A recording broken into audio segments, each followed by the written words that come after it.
इस कहानी की शुरुआत में हमें एक लड़ाई दिखाई जाती है जो कि केवल दो लोगों के बीच में हो रही थी, जिनमें से एक याओ जिन पैलेस का मास्टर था और दूसरे के बारे में हमें बताया नहीं जाता। वैसे याओ जिन पैलेस का मास्टर इंसान नहीं, एक डीमन है। डीमन होने के बाद भी उसने एक इंसान से शादी की है, उसका एक लड़का भी है, मगर अब वो दूसरा आदमी उसे यहाँ नहीं रहने देना चाहता है। इसलिए उन दोनों ने फाइट के थ्रू इसका समाधान निकालना चाहा, मगर इस लड़ाई में डीमन मैन जिसका नाम कॉन्गजुआन था उसकी मृत्यु हो जाती है। ये सब उसके बेटे के सामने हो रहा था जिसका नाम होंग जुन है। इसके बाद हमें 12 साल बाद का सीन दिखाया जाता है और हम देखते हैं कि हमारा हीरो होंग जुन अब बड़ा हो चुका है और वह अपने पिता के महल याओ जिन पैलेस में रह रहा है। यहाँ उसे उसका चाचा किंग जियोंग लेकर आया था। उसके पिता के मरने के बाद चोंग मिंग ने उसे पाल पोस कर बड़ा किया है। दरअसल किंग जियोंग और चोंग मिंग दोनों याओ जिन पैलेस के मास्टर हैं। साथ ही होंग जुन भी यंग मास्टर है क्योंकि उसके पिता भी वहाँ पर थर्ड मास्टर थे।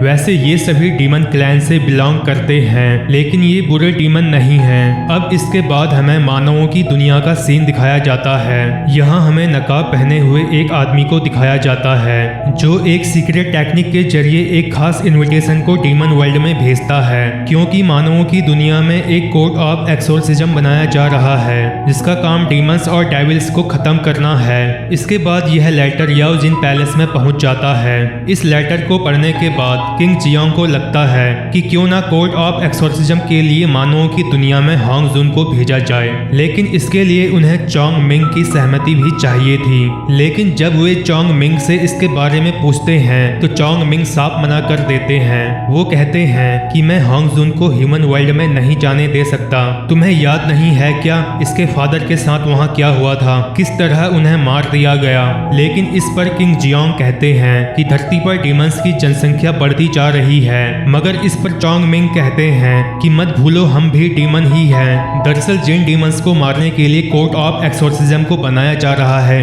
वे डीमन काफी बुरे हैं और पृथ्वी में अशांति फैला रहे हैं। कुछ समय के बाद इन सभी डीमंस का एक किंग सामने आएगा और सभी डीमंस पर राज करेगा। इसके आने के बाद पृथ्वी में इंसानों का रहना मुश्किल हो जाएगा। इसी समस्या से निपटने के लिए कोड ऑफ एक्सोर्सिज्म को बनाया जा रहा है, लेकिन चोंग मिंग किंग जियोंग की बात को मानने के लिए तैयार नहीं थे और कहते हैं मैंने उसे 12 साल तक पाला है, इसलिए मैं उसे इतने बड़े खतरे में नहीं डाल सकता। लेकिन इस पर किंग जियोंग कहते हैं कि तुम जानते ही हो होंग जुन आधा डीमन है और उसके पास रेनबुल लाइट की पावर भी है, इसीलिए केवल होंग जुन ही डीमन किंग को हरा सकता है और वह ब्लैक ड्रैगन की पावर को भी समन कर सकता है। लेकिन चोंग मिंग इस पर भी मानने को तैयार नहीं थे। तभी वे देखते हैं कि होंग जुन ने उनकी बातें सुन ली हैं। इसके बाद हमें रात का सीन दिखाया जाता है जहां पर होंग जुन रो रहा था। उसके साथ किंग जियोंग भी बैठे थे। वे उससे कहते हैं जब तुम छोटे थे तब तो तुम धरती पर मानवों के बीच जाना चाहते थे, लेकिन अब क्या हुआ, अब तो तुम बड़े हो चुके हो और तुम्हें मौका भी मिल रहा है। यहाँ पर होंग जुन के दुखी होने का कारण यह ही था कि बचपन में ही उसने सब कुछ खो दिया था, लेकिन इन दोनों के साथ रहते हुए उसे कभी अकेलेपन का एहसास ही नहीं हुआ। साथ ही चोंग मिंग के साथ उसका बाप और बेटे जैसा रिश्ता बन चुका था। लेकिन इसके बाद किंग जियोंग, चोंग मिंग और होंग जुन एक साथ मिलकर इस पर बात करते हैं, जहां पर पहली बार कहने पर तो होंग जुन रोते हुए साफ मना कर देता है, लेकिन इसके बाद किंग जियोंग उसे उसके पिता की बातें बताते हैं। वे उसे समझाते हैं कि क्या तुम ह्यूमंस के बीच जाकर अपने पिता के कातिलों का पता लगाना नहीं चाहते हो। साथ ही वो कहते हैं कि क्या तुम अपने पिता की मौत का बदला नहीं लोगे। इस बात को सुनकर होंग जुन मान जाता है। इसके बाद उसे इंसानों की दुनिया में जाकर 3 काम करने थे। पहला काम तो उसे अपने पिता के कातिलों का पता लगाना था, लेकिन इस पर होंग जुन पूछता है कि बिना किसी इंफॉर्मेशन के मैं उस हथियारे को कैसे ढूंढूंगा, जिस पर किंग जियोंग कहते हैं कि ये सब तो तुम्हें खुद ही करना होगा। इसके बाद उसे दूसरा काम बताया जाता है कि जिस कोड ऑफ एक्सोर्सिज्म में शामिल होने वह जा रहा है उसे वहां उनकी सभी बातें माननी है। इससे उसे इंसानों के बीच रहते हुए कोई भी समस्या नहीं होगी। साथ ही उसे यह भी बताया जाता है कि उसे यहाँ से सीधा धरती पर चैंग सिटी में जाना है और वहाँ के सभी डीमनों को मारना है। इसके बाद उसे एक लाइटनिंग बॉल दी जाती है और होंग जुन को यह लाइटनिंग बॉल चैंसी या उसके किसी भी वंशज तक पहुंचानी है और जब वह उनमें से किसी को ढूंढ लेगा तो उसके पास जाकर उसे वह बॉल तोड़ देनी है। इसके बाद इस बॉल से एक लाइट निकलेगी और सामने वाले के शरीर में समा जाएगी। इसके बाद होंग जुन उसे अपना दोस्त भी बना सकता है क्योंकि आगे चलकर वही उसकी मदद करेगा। इसके बाद अब उसे तीनों काम बता दिए गए थे, साथ ही उसे निकलना भी था। लेकिन जब वह उस पैलेस से निकल रहा था तब सॉन्ग मिंग को वही सीन याद आता है जब होंग जुन का पिता कॉन्ग जुआन याओ जिन पैलेस से ह्यूमन वर्ल्ड के लिए निकल रहा था। इसके बाद होंग जुन जब ह्यूमन वर्ल्ड के लिए निकल रहा था तो जी लॉन्ग उसका रास्ता रोकता है। दरअसल जी लॉन्ग एक कॉर्प डीमन है, लेकिन बहुत कोशिश के बाद भी वह ह्यूमन फॉर्म में नहीं आ पाया, इसलिए होंग जुन ने उसे अपना दोस्त बना लिया और अब वे दोनों एक साथ ही रहा करते हैं। इसके बाद जी लॉन्ग होंग जुन से पूछता है, क्या तुम्हें इंसानों की दुनिया की करेंसी के बारे में पता है? क्या तुम्हें पता है इंसानों से कैसे बात करते हैं और घोड़ा कहाँ मिलेगा?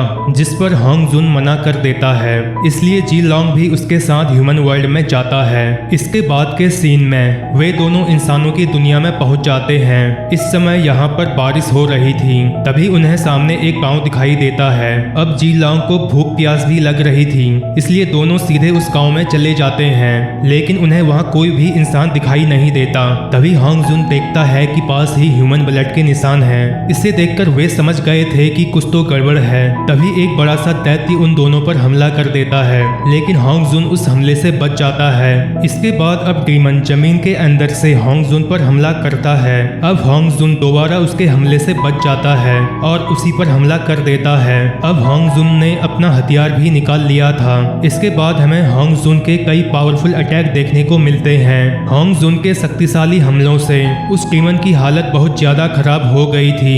वह गंभीर रूप से घायल हो गया था, इसीलिए वहां से भागना ही सही समझता है। लेकिन हमारा हीरो भी उसका पीछा नहीं छोड़ता। इसके बाद डीमन भागते भागते सीधा चैंग सिटी में पहुंच जाता है। साथ ही होंग जुन भी वहां पहुंच चुका था। इसके बाद वे दोनों ही सिटी के अंदर आ जाते हैं। अब जैसा कि हमें पता है कि डीमन ह्यूमन फॉर्म में भी आ सकते हैं, इसी कारण से वहां के सिपाही होंग जुन को डीमन समझकर उसका पीछा करने लगते हैं। अब होंग जुन रुकता है और उन्हें समझाता है कि मैं कोई डीमन नहीं हूँ, लेकिन वे सिपाही होंग जुन का भरोसा नहीं करते। वैसे भी होंग जुन हकीकत में तो डीमन ही है। तभी वहाँ पर इस कहानी के एक और इम्पोर्टेंट कैरेक्टर की एंट्री होती है। इस कैरेक्टर का नाम ली जिंग लॉन्ग है, जिसे आप इस कहानी का दूसरा मुख्य किरदार समझ सकते हो। वह वहाँ पर आकर अपनी तलवार से सीधा होंग जुन पर हमला करता है। होंग जुन इस हमले से तो बच जाता है, लेकिन उसकी लाइटनिंग बॉल टूट जाती है जो उसे चैन सी को देनी थी।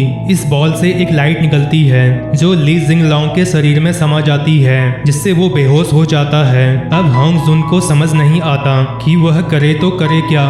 साथ ही अभी उसके पीछे बहुत से सिपाही पड़े थे। वह जिंग लॉन्ग को उठाता है और अपने साथ ले जाता है। इसके बाद जब वह छिपने के लिए जगह ढूंढ रहा था तभी उसे एक बड़ा सा मकान दिखाई देता है, इसलिए अब वो वहीं छिपने का डिसाइड करता है और सीधा वहां चला जाता है। इसके बाद उसे जिंग लॉन्ग से एक बैज मिलता है। इस बैज को देखकर उसे पता चलता है कि जिंग लॉन्ग तियानवो आर्मी का रॉयल गार्ड है, लेकिन वो बैज होंग जुन के किसी काम का नहीं था, इसलिए वो उसे वहीं फेंक देता है। इसके बाद उसे वह लाइटनिंग बॉल वापस चाहिए थी, लेकिन उसको हासिल करने का कोई तरीका उसे समझ नहीं आ रहा था। तभी वो कहता है कि क्यों ना हम इसका सरनेम चेंज कर दें। उसकी बात को सुनकर जी लॉन्ग तुरंत उसे मारता है और कहता है कि तुम पागलों जैसी बात कर रहे हो, लेकिन फिर वही कहने लगता है कि क्यों ना हम इसे मार ही दें, शायद इसके अंदर से वो लाइट वापस बाहर आ जाए। लेकिन होंग जुन ऐसा करने से साफ मना कर देता है और कहता है कि हम ऐसा नहीं कर सकते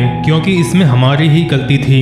अब इंतजार करने के अलावा उनके पास कोई भी चारा नहीं बचा था, इसलिए वे दोनों जिंग लॉन्ग के वापस होश में आने का इंतजार करते हैं। अब इंतजार करते करते काफी समय बीत गया था, साथ ही बारिश भी रुक गई थी, इसलिए होंग जुन अपनी पावर का इस्तेमाल करके जिंग लॉन्ग को होश में लाने की कोशिश करता है, जिसके कारण जिंग लॉन्ग थोड़ी देर बाद होश में आ चुका था। लेकिन उसने जिसने होश में आते ही तुरंत होंग जुन को पकड़ लिया था। साथ ही उन्हें यह भी पता चलता है कि वे सभी एक प्रोस्टिट्यूट हाउस में हैं। तभी उन्हें कुछ सैनिकों के आने की आवाज आती है। यह देखकर होंग जुन वहां से तुरंत भाग जाता है। साथ ही सैनिकों के अंदर आने से पहले ही जिंग लॉन्ग भी तुरंत वहां से भाग जाता है, क्योंकि वह भी उसी आर्मी का हिस्सा था और ऐसी जगह से पकड़े जाने के कारण उसकी इज्जत मिट्टी में मिल जाती। लेकिन सिपाहियों को वहां पर जिंग लॉन्ग का बैज मिल जाता है जिस पर उसका नाम लिखा था, और जब जिंग लॉन्ग मकान से निकलकर भाग रहा था तभी उसका पैर फिसल जाता है और वह छत से नीचे गिर जाता है, जिसके कारण सभी लोग उसे देख लेते हैं और उस पर हंसने लगते हैं। इसके बाद हमें एक महिला को दिखाया जाता है जिसके हाथ में वही वेपन था जिससे होंग जुन ने डीमन पर हमला किया था। इसके बाद वह महिला उस हथियार के मालिक यानी होंग जुन का पता लगाने के लिए अपने एक आदमी को भेजती है। दूसरी तरफ होंग जुन चैंग सिटी के अंदर घूम रहा था। वहाँ वो कई चीजें देखता है। उसे वहाँ कई सारी खाने की चीजें दिखाई देती हैं और कुछ करतब करते हुए लोग भी। इनमें से एक आदमी अपने सीने पर बड़ा सा पत्थर रखकर उसे तोड़ रहा था। ऐसा वह पैसों के लिए कर रहा था। उसके करतब को देखकर होंग जुन खुश हो जाता है और उसे एक चमकता हुआ मोती देता है। ये चमकते हुए मोती काफी कीमती थे, इसलिए सभी लोग उन्हें पाने के लिए लड़ने झगड़ने लगते हैं। इन सभी को रोकने के लिए कुछ सिपाही वहां पर आ जाते हैं, लेकिन तभी जी लॉन्ग बाहर आ जाता है जिसके कारण होंग जुन को वहां से भागना पड़ता है। अब अगले सीन में हम जिंग लॉन्ग को देखते हैं जो कि अभी बहुत परेशान था। साथ ही उसे बहुत गुस्सा भी आ रहा था क्योंकि पिछली घटना की वजह से उसकी काफी बदनामी हो चुकी थी। वैसे इस समय वह अपने चचेरे भाई के घर पर था। उसका चचेरा भाई उसे लकड़ी से मार रहा था। दरअसल वे इस बात से बहुत ज्यादा गुस्सा थे कि जब बाकी सिपाही डीमंस को पकड़ने में लगे हुए थे तब वह ऐसी जगह पर जाने की सोच भी कैसे सकता है। वैसे जिंग लॉन्ग उन्हें समझाने की कोशिश करता है। वह कहता है कि मैंने वहां पर एक डीमन को जाते हुए देखा था जिसे पकड़ने के लिए मैं वहां पर गया था, लेकिन उसके चचेरे भाई को उस पर बिल्कुल भी भरोसा नहीं था। इसके बाद वे जिंग लॉन्ग की पीठ पर लात मारते हैं और वहां से चले जाते हैं। इन सभी बातों के बारे में अब राजा को भी पता चल चुका था। वैसे तो राजा उसे एक बड़ी सजा देने वाला था, लेकिन तभी एक लेडी यांग जुआंग उनसे कहती है कि जिंग लॉन्ग ने कोई बड़ी गलती नहीं की है। वैसे भी वो कह रहा था कि उसने एक डीमन को देखा है, तो हो सकता है कि वो सच कह रहा हो, इसलिए आपको उसे एक मौका तो देना ही चाहिए। इसके बाद अब किंग उसकी बात मान लेते हैं, इसलिए वे अब जिंग लॉन्ग को कोर्ट ऑफ एक्सोर्सिज्म का मुख्य अधिकारी बना देते हैं। इसके बाद हमें दिखाया जाता है कि जिंग लॉन्ग और उसका चचेरा भाई